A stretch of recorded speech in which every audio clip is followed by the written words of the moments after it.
Welcome to Living Vividly, the podcast where health, wellness, and curiosity collide. I'm Jackie, the founder of Vivid Health and Wellness, your guide on this journey to living your happiest and healthiest life. My co-host Daphne, the unconventional dietitian, is always ready to shake things up and bring a fresh perspective to your wellness journey. And we can't forget Dustin, our producer, who keeps everything running smoothly behind the scenes. Together, we'll chat with health and wellness experts along with everyday people who have inspiring stories and practical insights to share.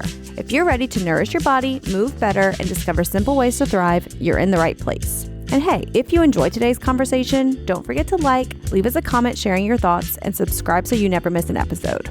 On today's episode of Living Vividly, we're diving into what it really means to live authentically and unapologetically. Our guest, Sophia Spallino, grew up right here in South Louisiana in a very conservative environment, but chose to break free from expectations and live life on her own terms. Sophia is not only a content creator with a powerful social media presence, but also the founder of a matchmaking business designed specifically for women seeking women, a space where love, acceptance, and authenticity take center stage. Today, we'll talk about her journey of self-discovery, the courage it takes to come out and own your truth, and how living authentically impacts your mental, emotional, and even physical wellness. We'll also hear about her mission to help others find meaningful connection while staying grounded in who they truly are. Sophia's story is one of resilience, freedom, and deep self-trust, and I can't wait for you to hear it. Thank you so much for coming on today. We're really excited to get to know you. I am so honored to be invited into a local space and that you're willing to listen, and I'm grateful. Thank you so much. This is going to be really fun. Yeah, I can't wait to hear what you have to say. You, like us, grew up in South Louisiana. It's a very close-knit, conservative area, and you are now a very loud and proud luxury lesbian matchmaker. Can you tell us a little bit about your journey and how you got to this point in your life? I would be honored to, but before we start, I would love if we could just take a moment to ground. And I want to be an appreciation to anyone who's watching who may not be like, you might be ready to turn it off simply because she said the word lesbian. But I want you to just consider for a moment that maybe you have a gay cousin or a gay aunt, and just being open to hear what I have to say. I just want to be upfront. I am a lesbian that really loves God, and I've come from the South. I've been here in Lafayette, Louisiana my whole life. And I think there's a huge misconception that queer people are like promiscuous or of the devil. Bad. Yeah. And that's not true. Like, I have Jesus in my heart. I am very confident in the life God's called me to, and I'm making a big difference in the world. So just be open. Just be open, even if you think you'll still hate it. That's all I want to say. Just take Love a moment. it. So yeah, I grew up here in Youngsville. I have parents that love me and my sister so much. They raised me to be deeply religious, to make me a part of things that like I didn't get to understand. I was just brought up to be a part of like a system that I didn't opt into. And I would often heard things like gay people will go to hell. That was very normal to hear and really traumatic to hear as a little kid too, because I believed in hell as like a really scary place. Yeah. So it was not easy in that way, but I was able to get by thinking maybe I'm just bisexual. Like maybe I'm just, I could choose a man if I'm if like I have this attraction to both, I'll suppress one. But in reality, I didn't have attraction to both. But can I ask you, how early did you know that you that's a good question. Leaning towards women? Yeah. So since I was 5 years old, my parents would only let me watch old movies and Bible movies. And my favorite movies to watch were old Doris Day movies from the 1960s. And I would just rewind all the cute scenes of her. And yeah, So you were pretty early on. Very. And I also grew up in a house where I don't believe that like anything traumatic happened to me young. That's one thing that people do think is like, oh, gay people must have had this really awful thing happen to them. I have not lived a life free of trauma, but my queerness was something that I believe was just how I was made. It's kind of, it was innately. Yeah, like I was so innocent, and like that's just was the natural thing. I mean, at a sleepover when I was really young, I had like an experience with the girl, and like that, like just like little girls and boys do, right? Like wasn't good, wasn't appropriate, but like these were the natural progressions of like my thoughts, right? You're curious. Yes, curious, just like any kid. So I grew up really religious, Southern Christian harpist, like literally what you think of when you think of really religious families. We were homeschooled. I had to practice for hours a day.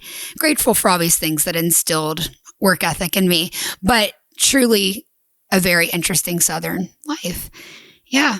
And I was taught to marry a man and wait till marriage to have sex. And I really did my darndest to do that right. I got married at 24.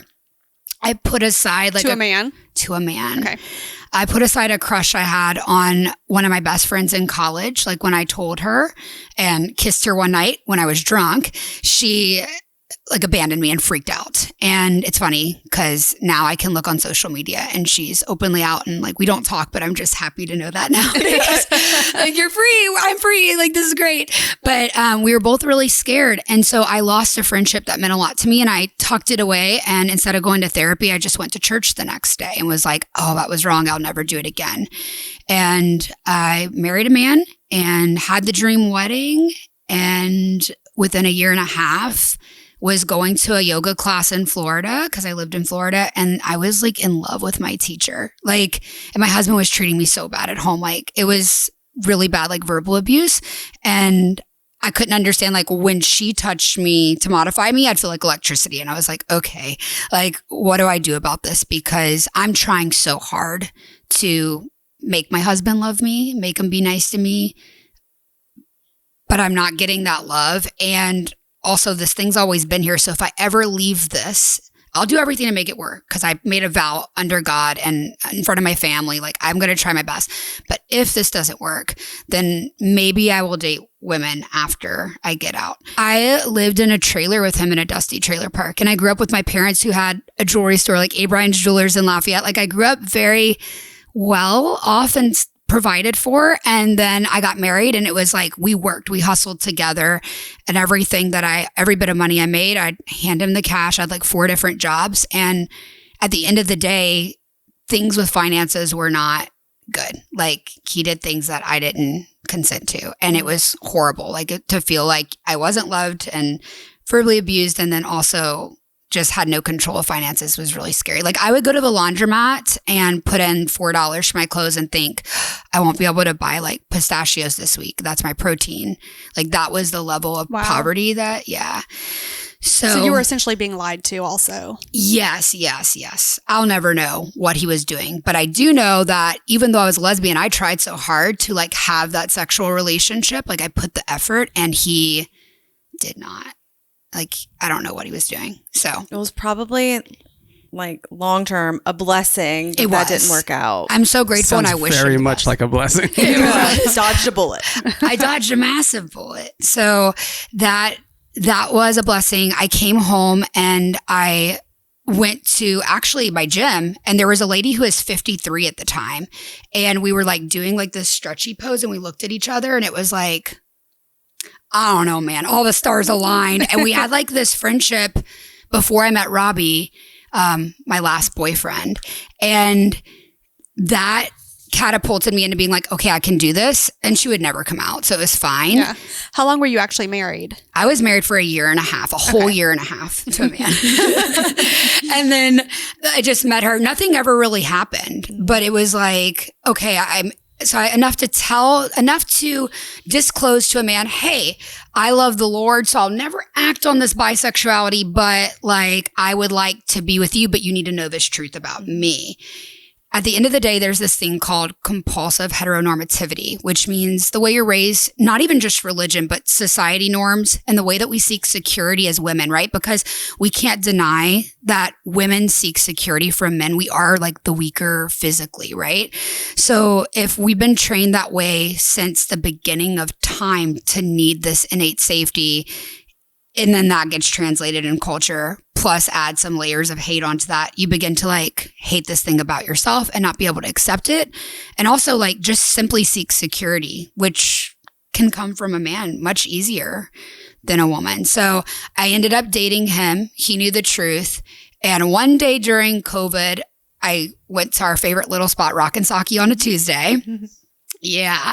And this, my ex had some autoimmune issues before I had the ones I have now, which I'm grateful Vivid helped me get through that. But I was really nervous during COVID because he was he was high risk. And we didn't know what to believe. Mask, no mask. Everyone was confused. Yeah. But I was like, can y'all just stay away if we go out? Because he was significantly older than me and at risk. And so I sat at the bar and this lady comes in. She has long blonde hair. She is a Lafayette legend. If you know her. And she was like in her 50s and she sat down next to me and she was like, can I sit here? And my back was turned away and I was like, no, like, why is this lady like so rude? 6 feet apart. I have an immune compromised man here. And she tapped on me. I was like, the audacity to tap on me. She's like, can I sit here? And I turned around and I looked at her. I was like, yeah, you can sit right here. It was like a moment where I was like, okay. And that night I walked out with him and I said, as much as we've been talking about rings, there's something like, I can't marry you. Like I don't know what it is, but it would be so going against myself.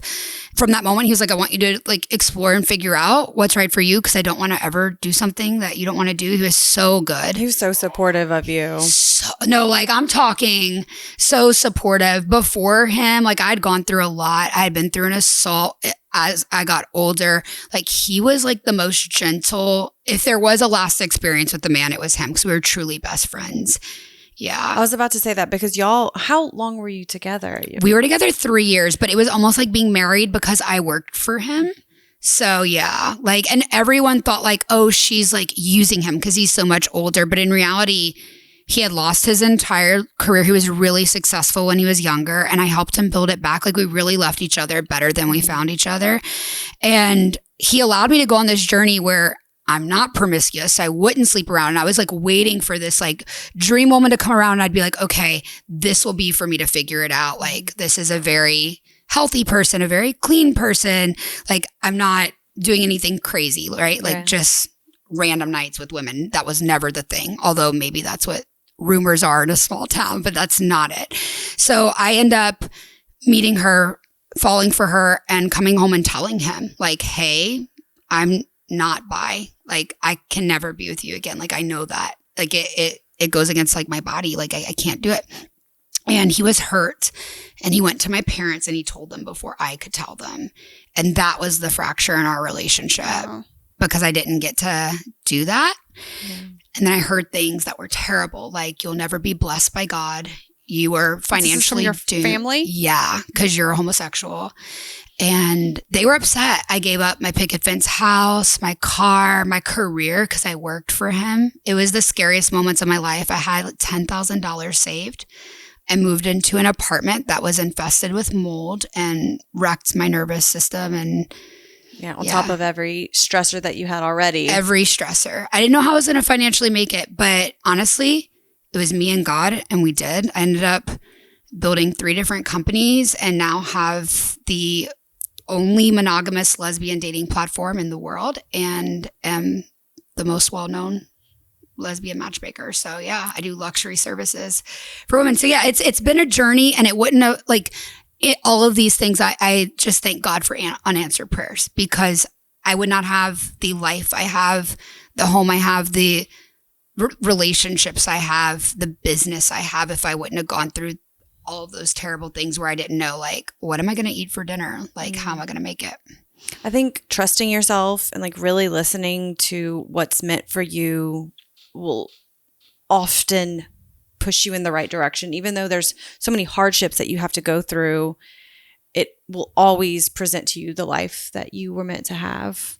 Yes. Yeah. So we have to go through the journey. I mean, everybody wants to make it to the end of whatever the situation is, but the journey is what actually sets you up to be able to receive what that end situation is. That's how I feel, at least. Amen. And like, I think a lot of people didn't take me seriously because I don't look gay, right? Like, how dare you? I have like the higher the hair, the closer to Jesus. Someone has to be Sharon Moss's predecessor of the hair. Like, it's gonna be me. So like, I don't look that way. And so people like would question it all the time and like not validate it. And that still happens. But now, if I'm ever sitting somewhere and a man wants to buy me a drink and I say no politely, thank you. And then eventually they keep pressing and I say, no, I have a girlfriend or I'm interested in women, depending on where I'm at in my life. They'll say gross things like, well, would you want to come home with me and my girlfriend or things like that? And gross. It's so gross. And the other day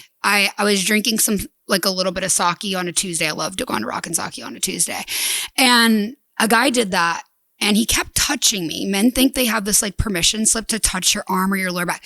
So I looked at him and I grabbed his shoulder and I said, now, how about I like ask if you would like a gay guy to join you and your wife in bed? Or like, how would that make you feel? And he looked at me and he goes, oh, that's the same thing. I'm so sorry. And it was like just a very like nice sobering moment where you could realize, I was like, like the sanctity of my relationships is just as pure as you and like your ex-wife that you were just telling me about. Like, yeah. I mean, also ex-wife, hello. But yeah, you know what I mean? It's the same. We're the same. We all just want love. And I think that there's been a lot of bad ways that people have painted the queer community and that the queer community has perpetuated a stigma too. Yeah, we're all responsible for that. Yeah. It's a lot of misunderstanding. And I mean, there's a lot of straight people that are just bad people and that cheat on their partners. Yeah, and like none of us are the poster child of whatever our sexuality is. But I do think that there's a lot of misunderstanding.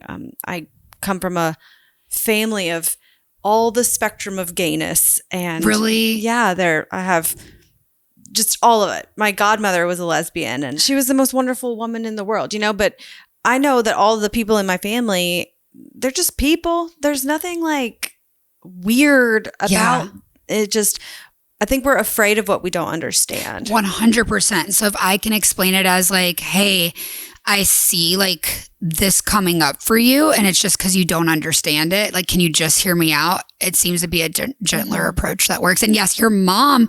So one day at Vivid, I was getting my infusions and back when I was really sick because I had mold toxicity from living in apartments and I was crying. I was going through a breakup. Like I just had a moment where I was just like sitting there. I would always listen to my meditations and I guess she like noticed and I just broke down and like told her like I'm going through a breakup. And she gave me this like little rainbow bracelet she had on. And I like bawled at that point because I was not expecting someone to do that, especially not like of her generation to do that. And that's not always been the response that I get from older people like my family. So like to have that motherly spirit, like, oh my God, it just melted me. That's so sweet. I'm assuming that you traveled around the country. Like how does the community in Louisiana, Southern Louisiana, differ in acceptance than other parts of the country? Okay, so I've kind of lived everywhere, but I wasn't out and gay, right? When I was living there. I've been here since right before 2020 happened, quote unquote. So I don't know. I do know, though, that most of my clients, the majority, right, come from major cities. I started the Queer Country Club to build that queer community and like foster a really high-end environment for queer people to date. And even the women who come from Los Angeles, Miami, New York, they really struggle just as much as I do in a small town to find someone that's like-minded, that shares some semblance of traditional values and wants a monogamous life. So I don't think it's really about where you come from. Okay. I think there's kind of like rude people everywhere. But I will say, when me and a beautiful woman walk down the street, like we have to accept that, like we have to be in the mood that we're willing to be seen that day. Yeah. Like if I don't want to be seen or talked to, like anyone else can go to the grocery store and like not be noticed. But if I walk in with like someone really beautiful, like it's just not something that people are used to seeing, and that's okay. Yeah. And I'm happy to be that representation.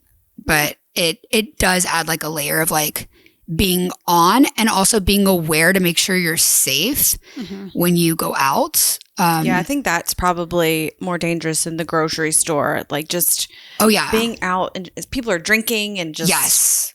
And guys get mad when you say, no, we don't want you to buy us a drink, respectfully. I don't know if I'm going to put this in here, but I've asked out probably 4 or 5 lesbians without knowing they were lesbians. I ended up living with one because we became best friends. Oh, I love after it. she said no. She was like, no, I don't really go for guys that way, but we should still hang out because we both like to play guitar, music, and I stuff. love And that. so we became best friends and lived together. But tell me, like, was that house like a homestead? Like that girl took everything and made it like you knew what was going on in the house. Like lesbians take care of business, I feel. Kind of. We were both in college. So it was kind she was like one of the artsy ones. Yes. Okay. So we both graduated in fine art. So that's exactly, yes. Then I know it was the opposite. It was the opposite. She like, had cats. well- She had like paint all over the ceiling. Yes, I got Yes. it. But it was awesome. You said you lived in a house that was moldy and you had issues. Yes. That house that I'm talking about that we lived in was also moldy and caused me to get like an esophagus Oh my gosh. allergen issue.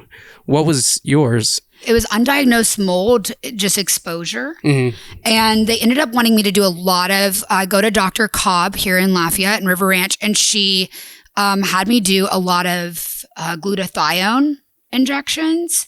And I need to look it up and maybe I'll give you guys the link, but I wouldn't recommend doing it without like someone like you guiding the process. But like it was literally like it felt like volcanic ash. Like I did a detox and yeah, it made me shit everything. There it is. There it is. Can't go an episode without mentioning. I'm gonna have to get like a bell or something. It's like, we did it. So and I deal with histamine intolerance. Do you deal with that after mold exposure? No, mine was more so like it got in my esophagus and my acid reflux started damaging my esophagus. So I became allergic to like immediately gluten, dairy, eggs, like 5 or 6 soy, all kind of stuff. Dang. Within like a week. Like I went to the hospital thinking I was having a heart attack. Wow. When it was just food getting stuck in my esophagus because of the exposure to It's all so that. dangerous. I think we're going to have a whole episode about mold exposure. You should, because people don't even realize, especially in South Louisiana, that we're being exposed to it. And it's the corporations try to hide it when you're renting. Like it was rough. They didn't give me my mold exposure report back for 6 months. I had to fight for it. Yeah. Jeez. And everyone knows about this apartment place. And like, it's where everyone goes when you get a little divorce in River Ranch. Like everyone knows what I'm talking about without me saying it. And like, yeah.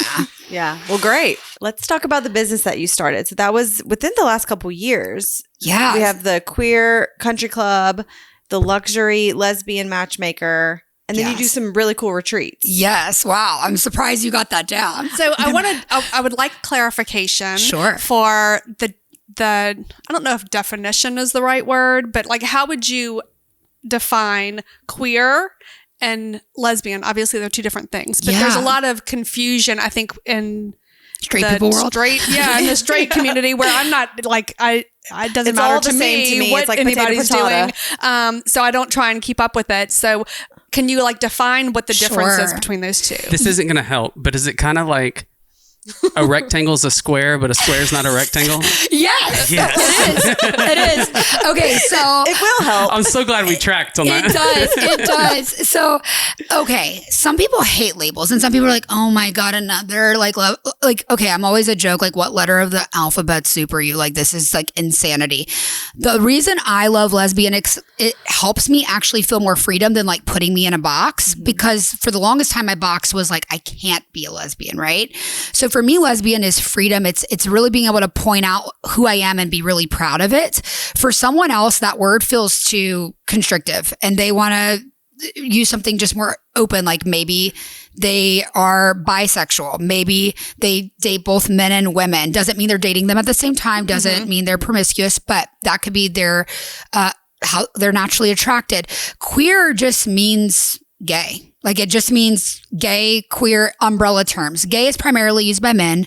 Queer is for everybody. It just means you're not straight. You're on the spectrum somewhere. Okay. Queer is kind of like the literal definition of the word queer. Like you're not normal. just You're a little queer. weird. You're a little off. I'm a little crooked. Okay, I'm not straight. Off the beaten path. Yeah, There you go. A little I'm a lot crooked, crooked. Some people are, a little crooked. They might be like bi. It's like a spectrum. It is. So there's the Kinsey scale, which was just something that a professor used to identify where people lie on the spectrum, there are truly zeros who are super straight people who have never had a fantasy about someone of the same sex. And the first thing I want to say is no one needs to lie to themselves. I see what's in like the most conservative friends I have's history in their computer. I am a lesbian who doesn't watch any of that stuff online. Like, I just want like this pure relationship with me, a partner. No judgment if you do. But I know people who literally go to church every Sunday and they're watching like gay people stuff. And again, no judgment, but it's interesting to see that there's still like this attraction that they may have and they could fall somewhere on that scale. So 0 would be super straight. 6 is, as I like to say, flaming homosexual. That's what I Is it 1 through 6? That's it's a weird 1 number. through 6. Okay. Yeah. But most people, Wait, why 6? I don't know. No, I like a 10. I know. A 5 or a 10. 6 I just know. throws me off. I Or know. even a 7. It's not even in between 5 and 10. But look it up if you want to take the test. It's kind of queer. It's kind of queer. It is kind of queer. But the test like really helped me figure out like, hey, this is like truly like I'm off. Like What's I am the not name of the straight. test again? The Kinsey scale. Kinsey scale. Okay. So if you just Google that, you'll find so many places where you could take it. And Okay. it's going to help you get really honest with yourself where you're at. Right. Most people, even if you think you're straight, end up like a 1 or a 2 on the Kinsey scale, which makes you a little queer. And that's okay. Everybody's gay. Everybody's queer. Oh, everybody's queer. Yeah, that's right. But no, honestly, like, I don't want to offend anyone out there. You might be really a super straight and like, that's valid. Never feel bad for who you are. And like we live in a world where people want to cancel people for saying like, no, you can truly just be straight and that's okay. Yeah, everyone's beautiful. Yeah. So was that an answer for your question? I feel like I went off the rails. Like lesbian is female and female. Yes. Gay is male and male. And queer encompasses both of those and everything in between. Everything in between. Queer is really just not 0. Yeah. And some people, exactly. And some people are like romantically attracted to men, but don't want to sleep with them. They could be a straight person, right? But sexually, they don't want to have a relationship with anyone. So they could be asexual, but that would still be queer because asexual is, on the spectrum. Okay. Yeah. So it's not always about sex. It could be just about, Just attraction. yeah. Okay. Yeah. Even to like a soul, the heart. Yeah. Interesting. Yeah. So, okay, about the businesses, when I came out of the closet, again, I had like $10,000. I was eating soups out of a can. I was like, how do I do this? I don't know what to do. Like the scariest moments of my life. And I ended up scaling a social media agency and that was really fun.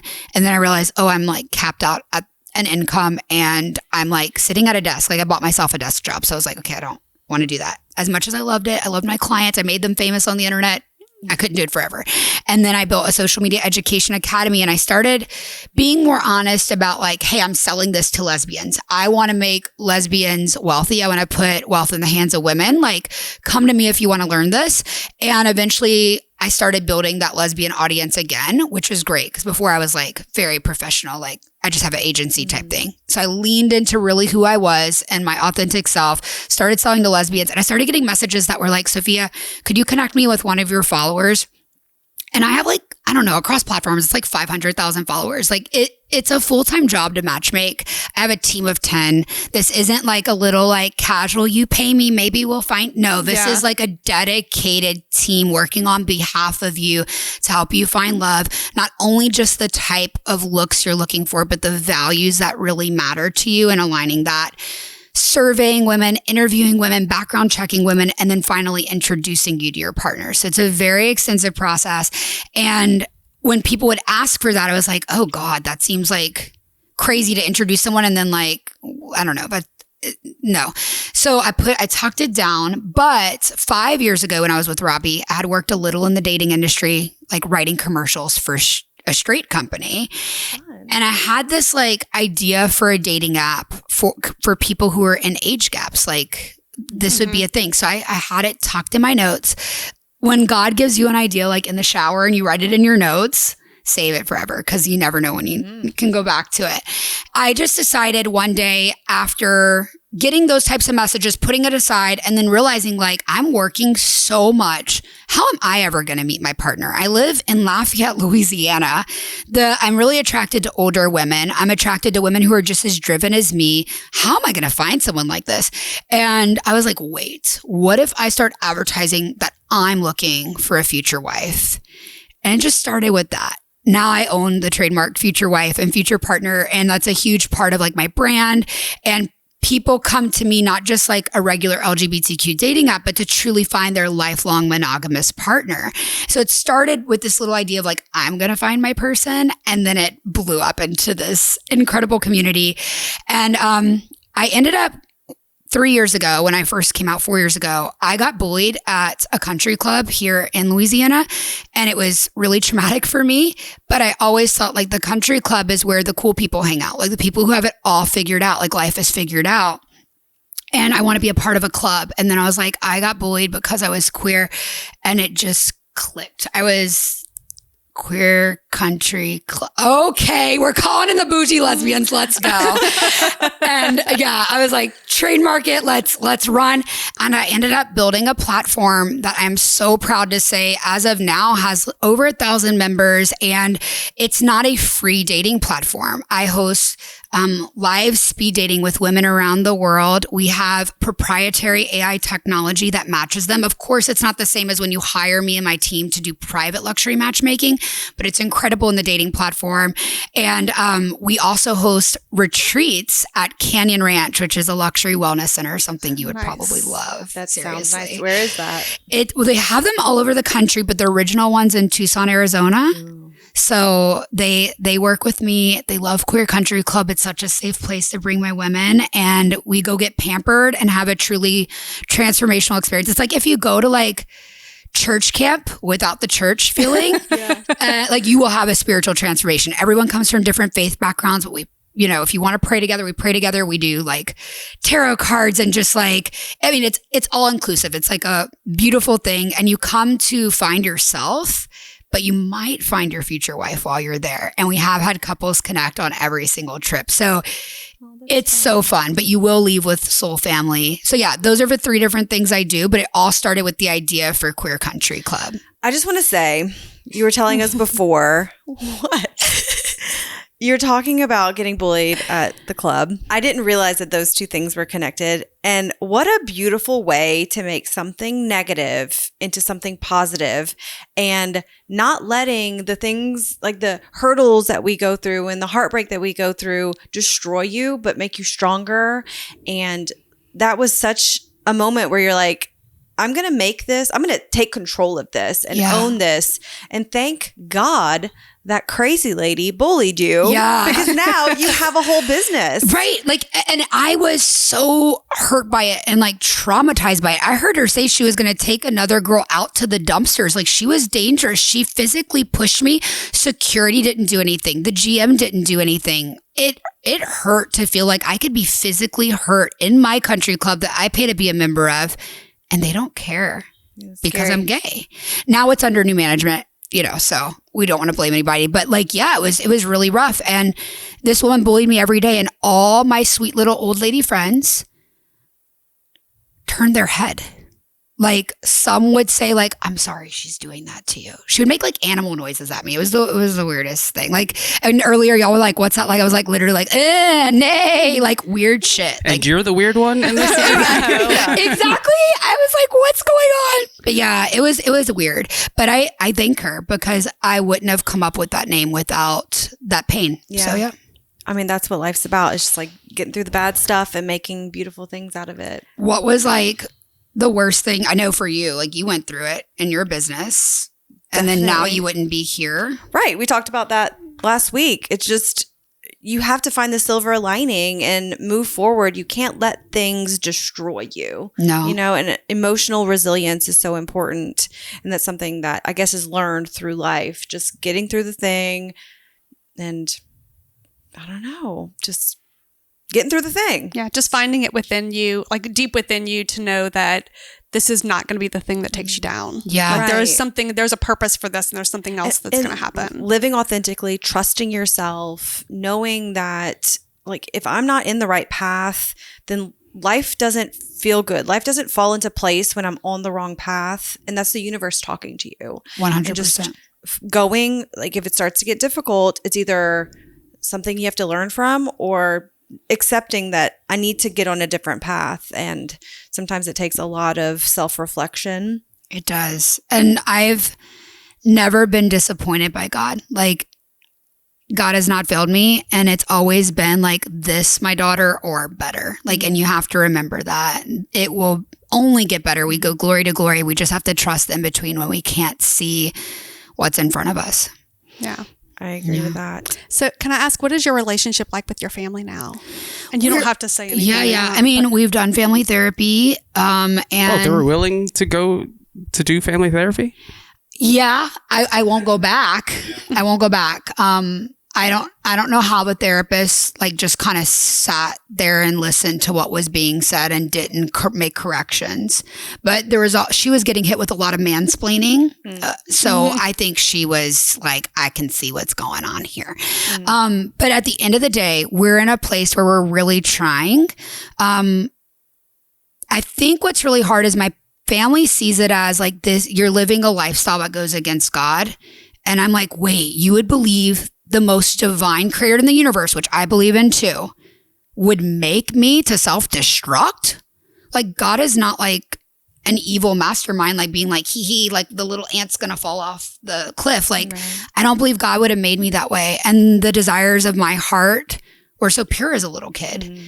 And truly, if you look at science, there's 1,400 same-sex coupling species. So I'm not the first. And I don't think that God made that many mistakes. I don't think God makes mistakes at all. So that's where I'm at. Whereas they see I'm choosing a lifestyle. And I hope that one day they could see it differently, because that still hurts me. There's a difference between like radical acceptance and just like toleration. Right. I think they truly deeply believe they love me, but they tolerate me. Like true love is like really accepting someone for who they are. And we're somewhere in between that right now. And I honestly, like, we've known each other a little while now. You're a good person. Thank you. I think that there's no way that falling in love with someone of the same gender is hurting anybody. No. You're not doing anything evil. You're not destroying people's lives. And I think that there's a lot of straight people that are doing a lot worse things. So I think we all just need to take a step back and stop judging people. That would be nice. I mean, I think that's a really good place to start, is like live and let live, but truly let live. Like truly decide you're not going to try to control someone else's choices. So yeah, we're in a good spot. I went to have barbecue with them this weekend. So there was that. And like, what can we connect on is that me and my dad both love music. So I encourage him as he karaoke's, and we just don't bring up certain things. Yeah. I mean, that's families. I think every family has the thing that no one, right. We're not going to go there. Right. We certainly do, and too. it's hard though, because it's like, this is like so much of Who me. you are. And beyond that, like my family's all entrepreneurs. So we love to talk about like what we're doing. Yeah. And I feel like no one really gets excited about these huge wins that like in my industry, like I'm making a business that's kind of a big deal, and like they can't fathom it. They can't understand what that means to have that sort of influence in the world. And the fact that like I run a gay platform where there's a sapphic sanctuary where I lead women in connecting to God again. Like I'm doing the Lord's work, but like because I'm gay, it's not okay. Yeah, I think that's a huge population that's not getting spoken to at church and in other like religious groups. It's like the forgotten. Yeah. You can be just like my godmother. I mean, I was baptized by like in the Catholic Church, and I had a lesbian godmother, and she was a wonderful woman who just happened to also love another woman. That was not she was not an evil person, but I remember growing up in church and hearing the gay thing is evil, and it's just like, how? Because Aunt Janine's the angel. Like, I don't understand what you're talking about. So shout out to Aunt Janine. Did she have any children of her own? No, she had stepchildren. Okay, well, I bet she was the best stepmom. That was pre-marriage. So she and her partner lived together for 60 some, like a long time. They were together. That's the dream. Since I was born. And Aunt Betty, her partner, had children, and her children. So Aunt Betty, my step aunt, I guess, or whatever it is, great step aunt. Her children actually took care of Janine after Betty died, and Janine was the last one. So we were a super close knit family. That's so sweet. She was awesome. I was 9 months pregnant, and I had a roach in my house, and Aunt Janine came over and killed the roach. And we love a bad dyke. Like, come get it. Like, Janine, come kill it. Oh my gosh. Yeah. Like everyone asks, like in my relationships, like, wait, if you're dating another feminine woman who's going to kill the roach. And I'm like, that's how we make money to hire men to do these things that we don't want to do. The vacuum cleaner kills the roach. Yeah. Yeah. We'll figure it out. Well, so in years to come, how do you want people to look back on your legacy? Like, what do you want people to remember about you and what you've accomplished in your life, or what you have yet to accomplish? Oh, that's really a good question. So she helped me find my wife. Like, she helped me find the love of my life. That would be, I get goosebumps whenever I say that. She loved all people, even people who hated her, like truly turned the other cheek like Jesus. And she smelled really good all the time. And she had good hair. Yeah. And that comes from doing infusions, glutathione, and drinking an insane amount of collagen every day. Like, I was on like the vegan train for so many years, and then got COVID and like autoimmune issues. And I'm like, a girl's got to eat some meat. Yeah. Sounds like Jackie. Sounds like me. As soon as I got pregnant, I was like, I need meat right now. Like hearty turkey bacon. Yeah. Yeah. Like, I take myself like, and I'm sad. Like, wait, you thought that was funny? Daphne was Hearty turkey bacon. It went from In hearty. dyke voice. It went from hearty to like the most light. I know, it's like the turkey bacon. I was going for burgers. So look, sometimes when I'm going through it, like, okay, I don't always have someone that I'm going out with. I'm very focused on my work. So I spend a lot of time alone, and I don't invest in friendships that I can't like follow through on because I work so much. And then I date someone and like I'm flying out, whatever. So like I will take myself to Ruth's Chris by myself and like order a steak and eat it like a man. Like potatoes, nothing left on the plate. And like there was a day where I used to follow like Freely the Banana Girl on YouTube and like eat only bananas and watermelon. We've come a long way. Yeah. As I'm nutritionists, glad. you can say like that's better, right? Yes, I'm very happy for you. Yeah, I almost lost all my hair. My joints ached. I like got autoimmune diagnosed. Like, Yeah, I was the That's least healthy I've ever been when I was a vegetarian. I did vegan for a little while, but I loved cheese. So Me too. that was what got me back to just normal vegetarian. But even then, I was bloated. I didn't feel good. Yeah, you have to, with a vegetarian lifestyle, like you have to meal plan and be on top of everything way more than you do with a carnivorous lifestyle. Yes. I just want you guys to know, like, if you're in the South and you're watching The Hunting Wives, like, that's not straight. Like, what's that? like, this is the most popular show on Netflix right Oh, now. yeah, I totally saw it. Oh, I had no idea what I was getting into. And I was like, whoa, were you into okay. it? Like, just a little bit? I guess it was interesting. It didn't like get me excited, like turn me on, but it was I was more surprised because I had no idea what to expect. I did not think that was coming on. I guess intrigued, yeah. But it was The Honey Wives? The Hunting Wives. The Hunting Wives. I want you to know, all of Lafayette, the most conservative, beautiful, feminine women you walk next to on the treadmill have tried to date me. I might have said no, but they've they've tried. It's an underground railroad of hunting wives in Lafayette. Yeah. I will let you know. Okay, I gotta get Netflix, I guess, so I can know what y'all are talking about. very interesting. But that is not a true indication of like a safe, loving, consensual, holy, sacred queer Right. I would partnership. say if I were on the spectrum, that relationship that was in that show, that is not what I would want to be a part of. No, that is like sexual scandals. It was like, like the guy running for governor, his wife sleeping with women and men. And like, it was dramatic. It It was was a train dramatic wreck. and crazy. Yeah, it was a total true train train wreck. wreck. Yeah. It was, All my lesbian friends are boring. They're just like we're like, boring normal people. yeah. Like we're on the PTA together. Yes. You know, it's like they have kids and they send their kids to school and they do homework. Like they're not all scandal. Yeah. Everybody's not scandalous. No, yeah, from what I understand. Well, and to be fair, in the straight community, there's a lot of scandal happening there too. I mean, so like if there's Right. I don't think that it's dependent on your sexual preference. Nope, not at all. I don't think. I'm 100% certain it's not dependent on your sexual preference. There's scandal in both places. Oh, yes. Just because that's, some humans function best that way. Yes. But if you have the slightest curiosity, watching The Hunting Wives might throw you over the edge on the Kinsey scale. You're at least a 1. Oh my gosh. Thank you guys for listening. Like, I appreciate it. And if you are looking for love, I want to be the one to help you find it. So matchmaking is the most controversial industry, and I have to pay insane credit card processing fees because of the scams that most matchmakers are. I don't understand how they provide the clientele, because with 500,000 followers, a huge network, and hundreds of women reaching out to me every day, I'm scanning through to see if these are good fits for my clients, and so is my team.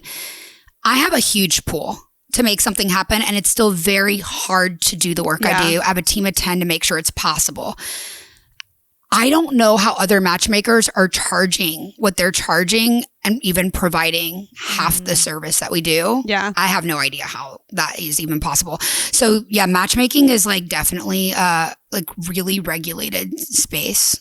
Like you can't process just on a regular Interesting. platform. Yeah. It's an interesting world. I was like really into Indian matchmaking. I did watch that. Have you ever watched that? I'm not. Totally unrelated, but that was a great show. Wait, is it on Netflix? I think so. Okay. So good. I would love to watch. Yeah, everyone's like, have you seen like the Millionaire Matchmaker? And I was like, I started this being in my lane, not knowing what anyone else was doing, created my own process that works. And I just block anyone who does what I do because I don't want to see what they're doing. Yeah. And you don't want to copy. You don't want to have that influence. I was like that with Vivid. I blocked all my competitors because like I don't want to even like have any idea what they're doing. If they're copying you, I don't want to know, right? Or Like, vice versa. Like I don't want any. We're doing our thing. Yes. And that's what you're doing. You're doing your thing. 100%. But like Indian matchmaking, I could go for that. Like that So would be interesting. That'd be so cool. Although I do have Indian clients who are incredible. Oh my, I have clients of all, like most are 35 to 65, some as old as 70, all different walks of life. But the extremely wealthy lesbians, that's my group. They reach out and they're like, hey, and they've dated like celebrities. Like the stuff I hear is insane. The tea I hear is insane. That sounds like so much fun. It's a fun job. Like if you have to get up and not do what you love every day, I don't even know. It's a sad life. Yeah. We're very lucky. Y'all have like the entrepreneur schedule too, right? Where you just like work all the time, or do you find like you have a work-life balance? After 15 years, I'm still struggling to find work-life balance because I work constantly. Yeah, I feel that. I'm prioritizing that this year. Whenever the clinic was open, I had none. Just like 24/7 working. The minute I opened my eyes, the minute I closed my eyes, I was thinking about business. And I've made it a priority this year that I'm like scheduling buffer time. That's so good. Like Monday is Mahjong day. Playing Mahjong with my friends. I'm not doing anything productive. That's so good. I don't even know how to play Mahjong. That sounds really bougie to know. It's so good. It's so hard. How long does it take to play or learn? It takes a while to learn, but once you get it, you got it. Okay, and is it like only old people that know how to do this? Not anymore. Like, so I'm like, that's my people. That's my people. Like, please. We're taking over. Okay, you can invite the me late 30s anytime. and 40s are coming in. I would love to come figure this out. I'll tell you about it after we finish recording. Okay. So before we let you go, we always ask our guests one very important question is, what does living vividly mean to you? Oh, that's an important one. So living vividly to me is living authentically according to how God made me and the calling God has in my heart, no matter what anyone says, no matter what anyone hates, no matter the internal fears that come up. It's like, this is what I'm meant to do, and I have to follow that. And I know, like, okay, like rainbow, like obviously I'm vivid, but like I am more alive and you are more alive when you're more of yourself. You're more of how God made you. So it's so important to just be okay with that. Like to truly be okay with who you are. It might not be gay, but you're maybe resonating with the podcast because you're like, oh, she's so okay with who she is. And like maybe there's something you're holding back. Don't, because that's when everything will open up. Like the love, the business, the family, the friends that become family. that's what it means for me to live vividly. Yeah. Thanks for listening to Living Vividly. If you enjoyed today's episode, please leave us a review and subscribe. We'd love to hear from you. For more resources and details from today's discussion, check out the show notes. Until next time, keep living vividly.